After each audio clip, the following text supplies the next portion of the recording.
आप सबने बड़ा रहम करके जिताई थी। बेचारी है, क्या कर लेगी, गरीबनी है, दोबारा कभी भी फोन नहीं उठाएगी, ना छोरा दिखाई देगा।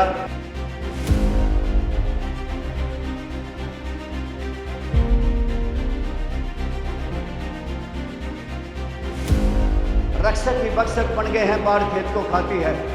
दरिया के किनारे खुद पानी चूस के बिजली खंभे चाट के, सकून है तो मास्टर नहीं, मास्टर हैं तो किताबें नहीं। आज अगर अस्पताल है तो डॉक्टर नहीं, डॉक्टर हैं तो दवाइयाँ नहीं।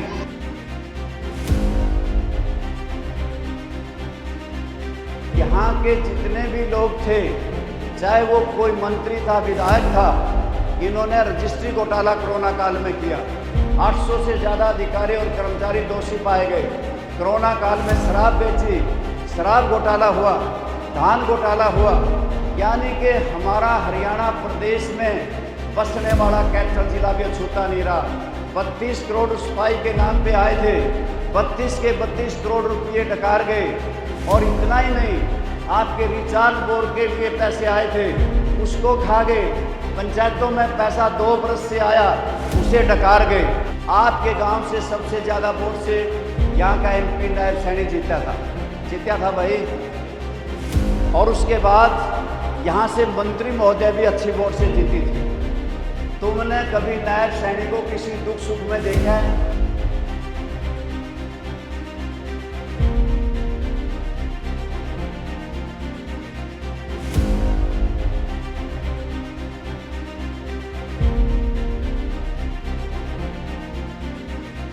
कि ये लोग अब आएंगे, अब आकर के जैसे गांव में बागड़ी द्वार आते थे, वो ये कहते थे कुछ चिमटा लो, कनाड़ दो, तासला लो, वो आवाज़ देते थे, फिर तुम उनसे ज़रूरत के मुताबिक ले लेते थे।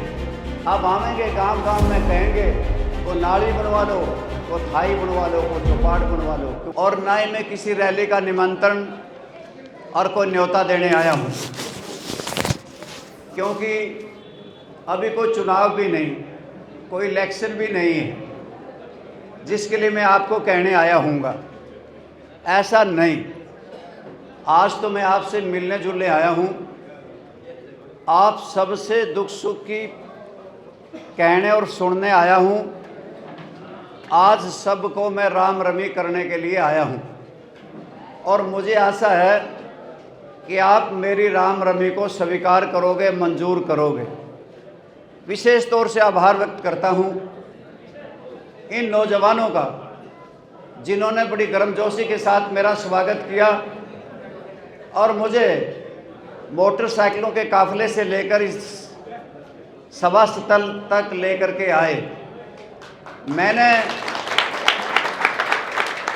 बहुत सी मीटिंगें सरकार में भी आपके गांव में की हैं, बहुत से जलसे मैंने विरोध पक्ष में भी किए हैं, परंतु साथियों जितना गर्मजोशी के साथ आज की मीटिंग में आप आए हो, ये आज के दिन की मीटिंग सबसे अच्छी मीटिंग है। इसके लिए मैं आप सबका बहुत आभार व्यक्त करता हूँ। मैं पिछले चुनाव में इलेक्शन में नहीं था, क्योंकि मैंने इलेक्शन लड़ा नहीं था और इलेक्शन ना लड़ने की वजह से मुझे इस बात का कोई गिला शिकवा और शिकायत भी नहीं कि किस भाई ने किसकी वोट डाली। किसी ने लोकदल पार्टी की गेड़ी होंगी, किसी ने भारतीय जनता पार्टी की गेड़ी होंगी, किसी ने कांग्रेस की डाली होंगी, किसी ने बहुजन समाज पार्टी की, किसी ने CPI की, CPM की। परंतु मुझे इस बात का खेद नहीं, ना को गिला शिकवा और शिकायत है कि किस भाई ने किसको वोट दिए। आपने जिसको दिए होंगे ठीक समझ के दिए होंगे। गिला शिकवा और शिकायत तो उन लोगों से है, भारतीय जनता पार्टी से भी है और JJP से भी है, कि जिन्होंने ये नारा दिया था कि 75 पार करेंगे, और जब 75 पार करने वाली पार्टी केवल 40 पे अटक गई थी। 50 सीटें हरियाणा में हार गई भारतीय जनता पार्टी और 40 जीत के आई थी। जो लोग ये कहते थे कि हम जमुना पार करेंगे, उन्होंने हमजोली होकर के ये गठबंधन की सरकार बनाई। और विशेष तौर से ये गांव, ये हरियाणा प्रदेश कृषि प्रधान प्रदेश है और इस देश की अर्थव्यवस्था भी कृषि पे निर्भर करती है। खेती बाड़ी करने वाले किसान हो, मजदूर हो, उनसे ये कहा गया था कि 2022 में किसानों की आमदनी दुगनी कर देंगे, परंतु साथियों जिस प्रकार से महंगाई बढ़ी कि रोड़ी के, बजरी के, सीमेंट के, सरिये के, लोहे के, खाद के, बीज के, जिस प्रकार से पेट्रोल के, डीजल के रेट निरंतर बढ़े तो किसान की आमदनी बढ़ी नहीं, घटी। और इन्होंने 3 ऐसे कानून बनाए जिन पे कहा गया कि ये तीनों कानून से दुगनी आमदनी हो जाएगी। पूरे देश का किसान तिलमिला गया। किसानों ने कहा कि मंडियां खत्म हो जाएंगी, जमीनों के मालिक अडानी और अंबानी हो जाएंगे और किसी भी बड़ी कंपनी को असीमित भंडारण की इजाज़त होगी, जिसकी वजह से किसानों ने 1300 से भी ज़्यादा दिन तक लगातार धरने प्रदर्शन किए। 380 दिन से ज़्यादा प्रदर्शन और धरना किया। 700 से ज़्यादा किसानों की जानें चली गई। दिल्ली के चारों तरफ किसान बैठ गए और माता बहनें और टोल प्लाजाओं पर डट के खड़ी हो गई। तो देश के प्रधानमंत्री ने तीनों काले कानून वापस लेने पड़े। साथियों, किसान की ज़मीन बची, मंडियां बची और इसी प्रकार से फिर किसानों से कहने लगे कि तुम चिंता मत करो, स्वामीनाथन आयोग की रिपोर्ट लागू कर देंगे। स्वामीनाथन आयोग की रिपोर्ट को सुप्रीम कोर्ट में एक जनहित याचिका की सुनवाई में जवाब देते हुए कहा कि हम इसको लागू कर ही नहीं सकते। इस प्रकार के कानून बनाने लगे कि अगर किसान कोई भी घास फूस फूंक देगा, कोई पराली फूंक देगा तो उस पर 1 करोड़ रुपये जुर्माना होगा और 10 साल की कैद होगी। धन्य है किसानों का आंदोलन, जिसकी वजह से वो कानून भी वापिस हुआ। फिर बिजली का कानून बना दिया और बिजली के कानून में ये कह दिया कि 18% की आमदनी हमें कंपनियों को करनी होगी। किसान को, मजदूर को, बीपीएल कार्ड धारक को कोई किसी प्रकार की सब्सिडी नहीं मिलेगी। वो कानून ठंडे बस्ते में रखा गया केवल इसलिए कि किसानों के आंदोलन की वजह से। और किसानों के ट्यूबवेल के कनेक्शन किस प्रकार से कि किसानों से कहा गया, किसानों चिंता मत करो, तुम अपना कोठा बनवाओ, तार लाओ, खंबे लगवाओ, ट्रांसफार्मर लगवाओ, उसके पैसे जमा कराओ और फिर अंडरग्राउंड पाइपलाइन लगवाओ, ड्रिप इरिगेशन सिस्टम लगाओ। फिर कहने लगे कि ये तो डार्क जोन में आ गए, जिसकी वजह से ट्यूबवेल के कनेक्शन हो ही नहीं सकते। यानी कि किसान को पूरी तरह से परेशान किया। सरसों आई तो सरसों को लूट लिया, कोई एमएसपी नहीं मिला। अत्यधिक बारिश की वजह से गेहूं की फसल बर्बाद और तबाह हुई, कोई मुआवजा नहीं मिला, कोई उठान नहीं हुआ। इतना ही नहीं कि आज हरियाणा प्रदेश की कैसी स्थिति बना दी आपके सामने है कि यहाँ पे आज 2,86,000 करोड़ का कर्जा है हरियाणा प्रदेश की सरकार पे और कहीं विकास हो नहीं रहा।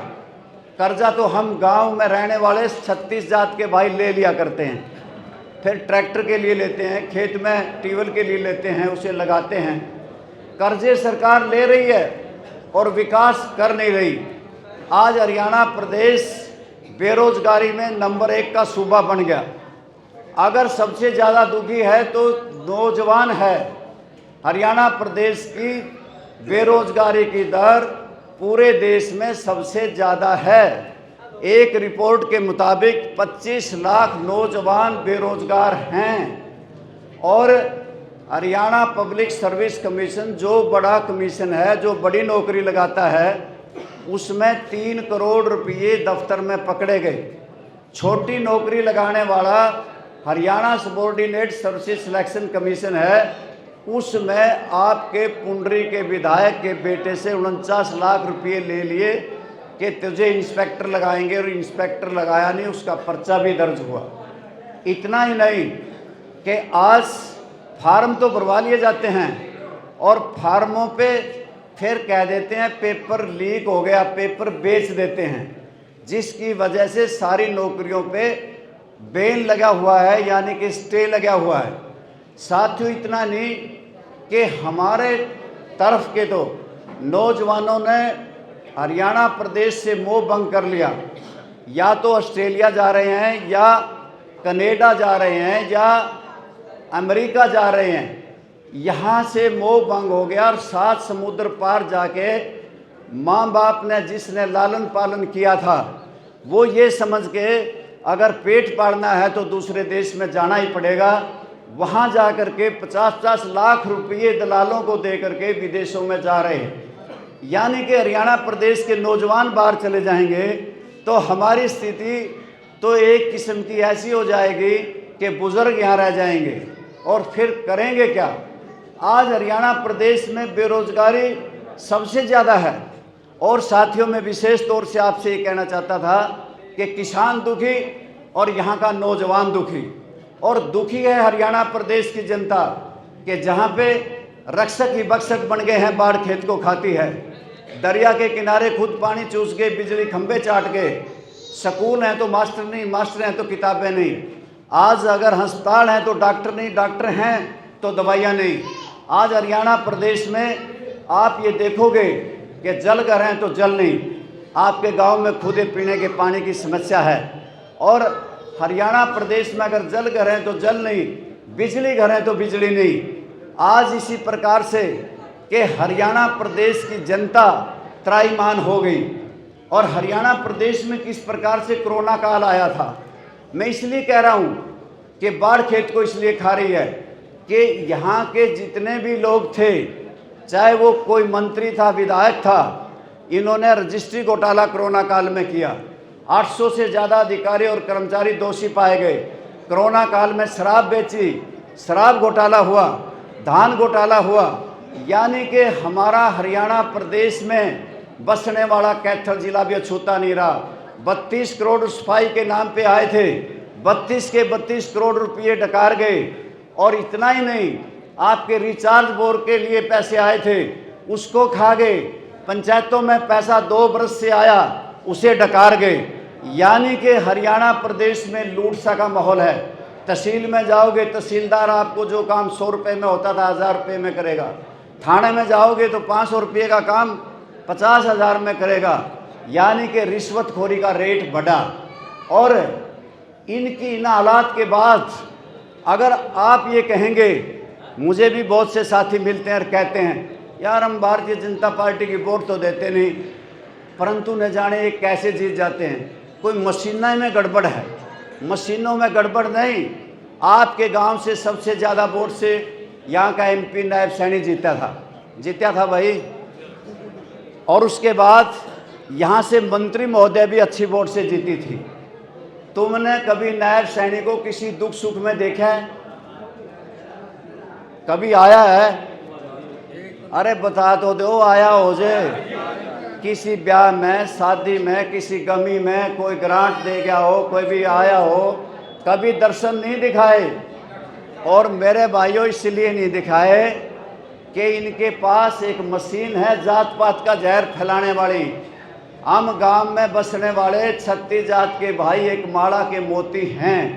हम एक दुख सुख के साथी हैं, चाहे हम जाट हैं, राजपूत हैं, ब्राह्मण हैं, गुर्जर हैं, चाहे हम कमार हैं, सुनार हैं, लोहार हैं, मनियार हैं, ब्राह्मण हैं, चाहे हम लोहार हैं, खाती हैं, सुनार हैं, मनियार हैं। सारी जात के भाई आपस में ज़रूरत में एक दूसरे की पूरी करते हैं। परंतु इनके पास एक मशीन है जो जात पात की दुर्भावना फैला देती है। चाहे हिंदू हैं, सिख हैं, ईसाई हैं, चाहे हम बौद्ध धर्म को मानने वाले हैं, जैन हैं, परंतु ये उस वक्त में हिंदू को मुसलमान का बखेड़ा करके वोट हासिल कर जाते हैं। साथियों, मैं इसलिए कह रहा हूँ कि ये लोग अब आएंगे। अब आकर के जैसे गांव में बागड़ी लुहार आते थे, वो ये कहते थे को चिमटा लो, तनाड़ लो, तांसड़ा लो, वो आवाज़ देते थे, फिर तुम उनसे ज़रूरत के मुताबिक ले लेते थे। अब आवेंगे गांव गांव में कहेंगे को नाली बनवा लो, को थाई बनवा लो, को चौपाट बनवा लो, क्योंकि वोटा का टेम लवे लवे लागन लाग रहा है। और कुछ मैं कह के जा रहा हूँ ये जो मैं बात कह रहा हूँ, ये बात सारी उन पे पहुँच रही है। पहुँचती हुई ये बातें फिर वो क्या करते हैं, फिर किसी गांव में आते हैं, को पत्थर लगा के चले जाते हैं, उस पर काम कोई नहीं होता। आप सबने बड़ा रहम करके जिताई थी। बेचारी है, ब्याह कर लेगी, गरीबनी है, दोबारा कभी भी फ़ोन नहीं उठाएगी, ना छोरा दिखाई देगा। मैं विशेष तौर से इसलिए कहता हूँ, मुझे विधायक बन करके बहुत शौक़ नहीं, इसलिए शौक़ नहीं कह रहा, मैं कई बार बना और मैंने खूब सेवा करके देख ली। इस बात का नहीं, मुझे तो केवल इस बात की खुशी है कि मैं आपका दुख सुख का साथी बन के रहूँ। मुझे इस बात की खुशी है कि मैं आपके हर ब्याह शादी में शामिल रहूँ, मुझे इसी बात में गर्व हो जाता है। परंतु साथियों, इस भाईचारे को मजबूत करना चाहिए जिसको ये पार्टी जिसकी दुश्मन है। मैं इसलिए कह रहा हूँ कि हम सारी जात के भाई मिलजुल के रहें तो कमेरे का राज रहेगा, किसान और मजदूर का राज रहेगा। आज ऐसी स्थिति कर दी कि परिवार पहचान पत्र बनाए जिसकी आमदनी 1,80,000 रुपये लिख दी गई, उनकी बुढ़ापा पेंशन काट दी गई। जिनकी 1,80,000 रुपये लिख दी गई, उनके पीले कार्ड काट दिए गए। आज कोठी वाले के, कार वाले के, बंगला वाले के तो पीले कार्ड हैं और गरीब असल में जो है उसके दौड़े कार्ड हैं। साथियों, मैं इसलिए कह रहा हूँ कि मैं रोज़ देखता हूँ, मेरे पास आते हैं कि जी मेरा पीला कार्ड कट गया। साथियों, इसलिए कह रहा हूँ कि भाईचारा आखिर मजबूत कैसे करें। हम आपस में मिलजुल करके रहें, एक दूसरे के दुख सुख में शामिल रहें, एक दूसरे के पीड़ा को दूर करें। काको किसको धन हड़े और कोयल किसको दे, मीठी बाणी बोल के जग को बस में कर ले। कौवा किसी से लेता नहीं परंतु बोल है उसका। अगर कोयल किसी को देती भी नहीं, परंतु अगर कोयल बोलती है तो सबका दिल करता है कि हम इसको सुनें। और कोयल को सुनने की जी चाहता है, इसलिए हम एक दूसरे के प्रति अच्छी भाषा का प्रयोग करें, हम अपना भाईचारा मजबूत करें। एक बार दांत की और जीभ की लड़ाई हो गई। दांत कहने लगे हम बड़े क्योंकि हम काटते हैं, तो हिलाती हिलाती है। जीभ कहने लगी मैं बड़ी, कहने लगी क्यों, कि मैं अगर बोल दूं तो बड़े बड़े युद्ध हो जाते हैं। यानी कि मेरी बोली बात तुम्हारे से तीर से, तलवार से, कहीं बंदूक से, बारूद से कहीं ज़्यादा पावर रखती है। तो साथियों, मैं इसलिए कह रहा हूँ, अपनी इस जीभ से दोस्त बना ले और इसी जीभ से हम दुश्मन बना लेते हैं। इस जीभ को प्यार से, मीठी से बोलेंगे तो हमारा भाईचारा मजबूत होगा। यानी कि आज की परिस्थितियाँ जिस प्रकार की हैं, चाहे किसी प्रकार का भ्रष्टाचार हो रहा है, चाहे बेरोजगारी है, चाहे देश में लोकतंत्र का हनन हो रहा है, इस सब के लिए कोई आवाज़ उठाता है तो ईडी और सीबीआई आ जाती है, पुलिस आती है, इनकम टैक्स आ जाता है। बोले थे, कोई बोलता है, सत्येंद्र जैन बोले स्वास्थ्य मंत्री दिल्ली के, आज 6-7 महीने से जमानत नहीं हुई। मनीष सिसोदिया बोले आम पार्टी के नेता, वो भी वहाँ के शिक्षा मंत्री हैं जिसने स्कूलों को सुधारा कहते हैं, वो जेल में चले गए, भेज दिए गए। बोले थे नीतीश कुमार, उसके सभी ठिकानों पर रेड हुई, उसके विधायकों पर रेड हुई। लालू प्रसाद यादव बोले थे 18 ठिकानों पर रेड हुई। यानी कि जो भी बोलता है उसके ऊपर ईडी की रेड हो जाती है, इनकम टैक्स की रेड हो जाती है, पुलिस की और सीबीआई उसको पकड़ के ले जाती है। आज लोकतंत्र खतरे में। हर लोग कहते हैं, बड़े बड़े लोग कहते हैं, मैं सुनता हूँ कि अमृत साल मना रहे हैं, 75 साल की आज़ादी में कुछ नहीं बना। भूल जाते हैं कि 10 साल तो तुम्हारे हैं, यानी कि 10 साल में तुमने भी कुछ नहीं किया। उसके बाद अटल बिहारी वाजपेयी की, लाल बहादुर शास्त्री के, चौधरी चरण सिंह के, उस काल में भी कुछ हुआ होगा। सभी के काल में कुछ ना कुछ विकास इस देश में हुआ है।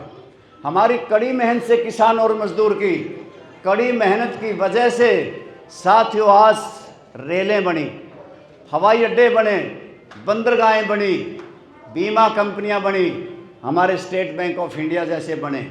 परंतु पहली बार बड़ी बड़ी कंपनियों को रेलवे स्टेशन दे दिए गए, अडानी और अंबानी को बंदरगाहें दे दी गई, अडानी और अंबानी को जिस प्रकार से एयरपोर्ट दे दिए गए, एसबीआई बीमा कंपनी में से उनका हिस्सा निकाल करके उनके खातों में चला गया। और इन सब बातों से देश में बड़ी बड़ी कंपनियों को पनपती जा रही है और उनकी तरफ सरकार का हाथ है। गरीबों के लोन के लिए उन्हें जेलों में भेज दिया जाता है, अमीरों के लोन माफ़ हो जाते हैं। आज आपके सामने ही ये बातें मैं इसलिए रख रहा हूँ कि भाई आने वाले समय में भी भाईचारे की ज़रूरत है। आएगा समय जब चुनाव आएंगे तो आप ऐसे आदमी को चुनना जो आपको ठीक लगे, अच्छा लगे और आपके दुख सुख में शामिल रहे। मैं आपका ज़्यादा समय नहीं लेते हुए केवल आप सबसे इतना ही कहना चाहता हूँ कि आप आए हो जिस उमंग और जोश के साथ, जिन भावनाओं के साथ इस बाता गांव का खम्भ गांव है, ये बहुत मजबूत गांव है। इसका हमेशा प्यार, प्रेम और स्नेह मुझे तो ज़रूर मिलता रहा। भले वोट के मामले में भी मैं अच्छी वोट इस गांव से ली थी, मेरे पे तो बहुत एहसान है, मैं तो भुला नहीं सकता। और मेरे दिल पे आपका एहसान लिखा हुआ है। वक्त मिलेगा तो ज़रूर कर्जे के साथ, ब्याज के साथ इसको उतारने का काम करेंगे। आप सब साथी आए, सब ने मेरी बात सुनी, मैं इसके लिए सबका बहुत बहुत धन्यवादी हूँ।